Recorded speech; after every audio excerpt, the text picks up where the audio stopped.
السلام عليكم ورحمة الله تعالى وبركاته. تلاميذ السنة الثانية إعدادي مسلك دولي الثانوية الإعدادية بن سينا، مرحبا بكم في إطار دروس عن بعد عفوا. مادة الفيزياء والكيمياء. إذا on nous a arrêté la séance précédente dans la partie des quatre rayons lumineux à travers une lentille conversion. On a étudié trois cas. Tout rayon lumineux passant par le centre optique d'une lentille notée haut n'est pas dévié, comme schéma A. Donc, tout rayon lumineux passant par le centre, il ne se dévie pas.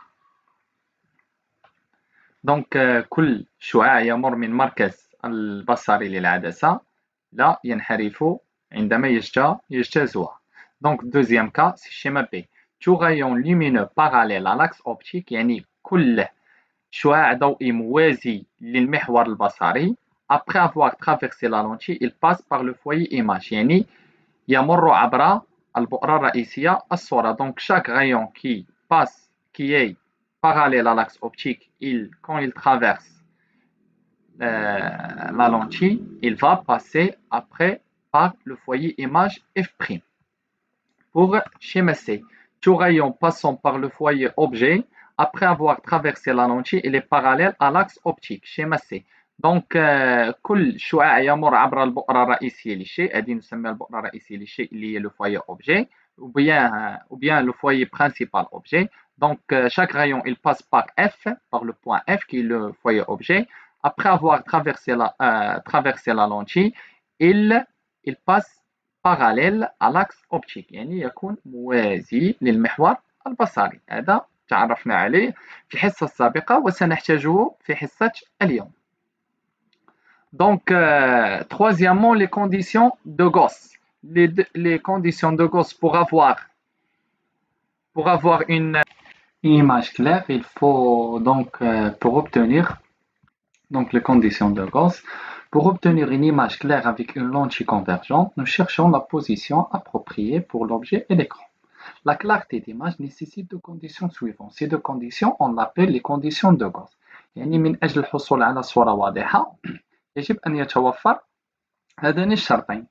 Premièrement, il faut placer l'objet AB de façon perpendiculaire. Donc يجب أن يكون الشيء عموديا à l'axe optique. يجب أن يكون عموديا على المحور البصري للعدسة de la lentille et les rayons sont proches de l'axe optique et peu inclinés. يعني يجب أن يكون قريب قليلا من العدسة. Donc, deuxièmement, il faut placer le diaphragme en entrée de la lentille. Donc, il faut placer le diaphragme en entrée de la lentille. Le diaphragme c'est هو الحجاب، يعني ذاك الثقب الصغير من أين ستمر الأشعة. Donc, il faut placer le diaphragme en entrée de la lentille. Donc, on a deux conditions. Il faut placer l'objet AB de façon perpendiculaire à l'axe optique de la lentille. Les rayons sont proches de l'axe optique et peu inclinés. Il faut placer le diaphragme en entrée de la lentille. Donc, quatrièmement, l'image d'un objet obtenu par une lentille convergente. Premièrement, on va voir et étudier la construction de l'image d'un point lumineux. Donc, on prend ce point par exemple, le point P. On a fait un petit rappel des rayons. Donc, le rayon qui est parallèle à l'axe optique, il passe toujours par le point F', comme ça. Et le deuxième qui est en bleu, qui passe par le point O qui est le centre de l'axe optique, il ne se dévie pas. Donc, il ne dévie pas. Et le rayon qui passe par le foyer objet, quand il traverse la lentille, il passe parallèlement à l'axe optique. Donc, on a le point B'. Donc, une petite source lumineuse B considérée comme ponctuelle, on le considère comme un point, on voit des rayons lumineux vers une lentille convergente. Les rayons particuliers ici sur le point P, le rayon A qui passe par le centre optique n'est pas dévié, comme vous voyez, qui est en bleu. Le deuxième rayon est parallèle à l'axe optique, c'est le rayon qui est en rouge, et émerge en passant par le foyer image F'. Donc, il émerge et passe par le foyer image F'. Et émergent en passant par le point B' et l'image du point B. Donc, il s'émerge pour nous donner un point, c'est le point B', c'est l'image du point B. Donc للحصول على صورة نقطة ما يجب أن تكون أول شعاع موازي للمحور البصري، ثاني شعاع يمر من المركز البصري، يعني يمكن أن نكتفي فقط بلي دو غايون، le premier rayon qui est en rouge et le deuxième rayon qui est en bleu, ou bien le rayon en bleu et le rayon en vert, ou bien le rayon en bleu et le rayon en vert. Donc, juste deux rayons. Donc, les étapes à suivre pour construire l'image d'un objet. Donc, on modélise l'objet par une flèche, toujours.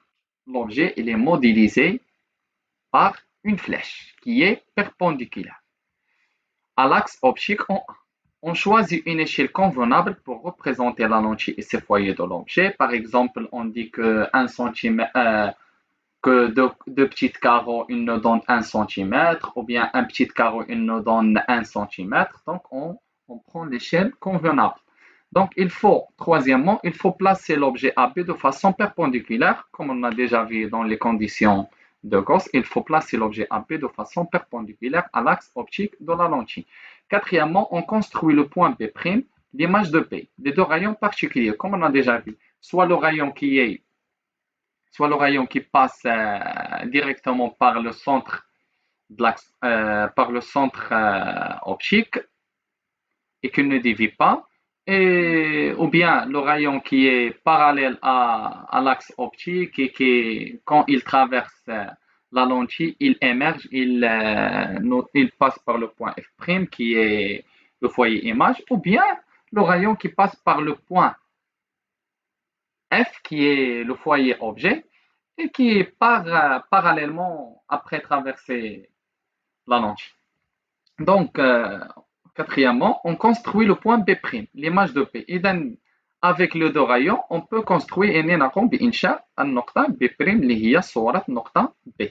Donc, on obtient le point A', image de A, qui se trouve sur l'axe. Le point A', نجدها على المحور. دائما توجد على المحور النقطة qui se trouve sur l'axe optique par la projection perpendiculaire, يعني بالإسقاط العمودي du point B sur l'axe optique.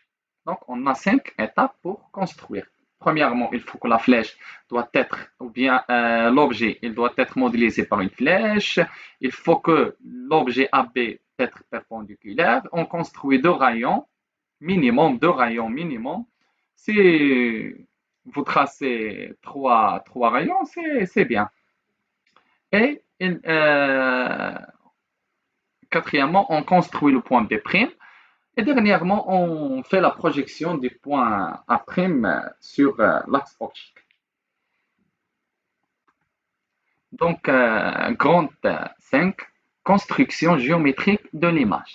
Donc, on va voir le premier cas, si l'objet est situé à une distance OA. Il est supérieur à F. Ça veut dire quoi OA est supérieur à F? Donc, quand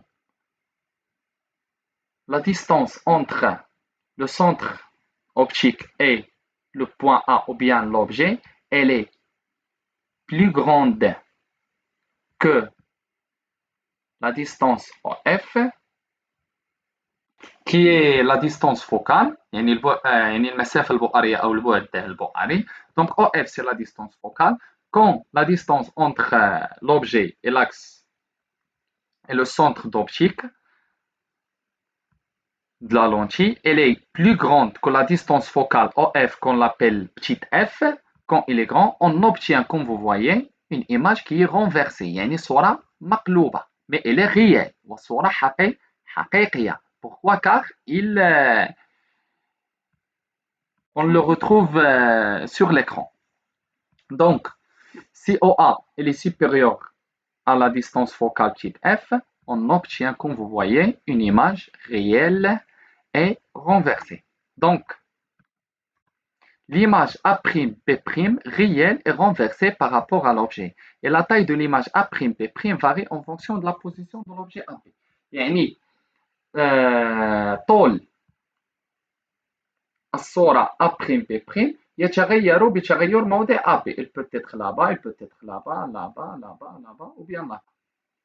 Ça, c'est OA, elle est supérieure à F. On trouve toujours A'B', une image qui est réelle et renversée. Ce sont les caractéristiques de l'image A'B'. L'image A'B' dans ce cas, quand OA elle est supérieure à F, elle est réelle et renversée en même temps. Donc, on passe au deuxième cas. Si l'objet AB est situé à une distance OA égale à petite f. Si OA égale à petite f, comme vous voyez, on a l'absence de l'image. Pourquoi? Car les faisceaux lumineux, ils sont parallèles. Comme vous voyez, ils sont parallèles. On n'a pas de l'image. Si OA égale à f, on a l'absence de l'image. Ou bien on dit que l'image il se construit dans l'infini. يعني تتكون في اللانهاية. ما كنعرفوهاش فين غتكون. On est d'accord. Donc, le troisième cas, si l'objet AB est situé à une distance. Donc, on revient. Donc, comme vous voyez, OA, la distance OA est égale à la distance OF. Le point A, c'est en même temps le point A et en même temps le point F. C'est pour cela qu'on dit que OA égale à petite f. C'est la distance focale. Donc, le troisième cas, si l'objet AB est situé à une distance OA qui est inférieure à petite f. Donc, comme vous voyez, l'image A'B', il est virtuel. Pourquoi? Car on ne le retrouve pas dans l'écran, là-bas, après le foyer image F'. Donc, l'image A'B', elle est à côté du foyer objet. Pour cela, on dit que l'image A'B' est virtuelle. Donc, on ne peut pas être recueilli sur l'écran. Comme je l'ai dit, est droite et plus grande. On le trouve plus grande que l'objet. Toujours, l'image, elle est plus grande que l'objet si OA, elle est inférieure à petite f. Donc, maintenant, on va voir une petite expérience pour bien maîtriser ces trois cas. Donc, comme vous voyez, on a une lentille qui est convergente et on a un objet. Donc, et on a les rayons lumineux. Donc, un rayon lumineux qui est parallèle à l'axe optique, il passe quand il traverse la lentille convergente, il passe par le foyer image F'. Et le rayon qui passe par le centre optique, il ne dévie pas. Donc, quand OA est supérieur à OF, comme vous voyez, OA, la distance entre OA et la distance focale, on a OA, elle est supérieure à OF. Comme vous voyez, on trouve une image qui est renversée et réelle. Elle est réelle et renversée. يعني مقلوبة وحقيقية. Donc, quand OA égale à OF, comme vous voyez, quand OA égale à OF, on a des rayons qui sont parallèles. Donc, on a l'absence de l'image. Donc, on dit que dans ce cas, quand OA égale à OF, donc quand OA égale à la distance focale liée à OF, on dit l'absence de l'image ou bien simplement l'image se construit dans l'infini. يعني ما في اللانهاية ما كنشوفوهاش نهائيا. Donc, quand OA elle est inférieure, à OF, on a une image qui est plus grande que l'objet et qui est virtuelle et n'est pas réelle, car elle est construite à côté de le foyer objet. Donc, ces trois cas qu'on a déjà étudiés dans le cours. أتمنى لكم حظا موفقا بإذن الله.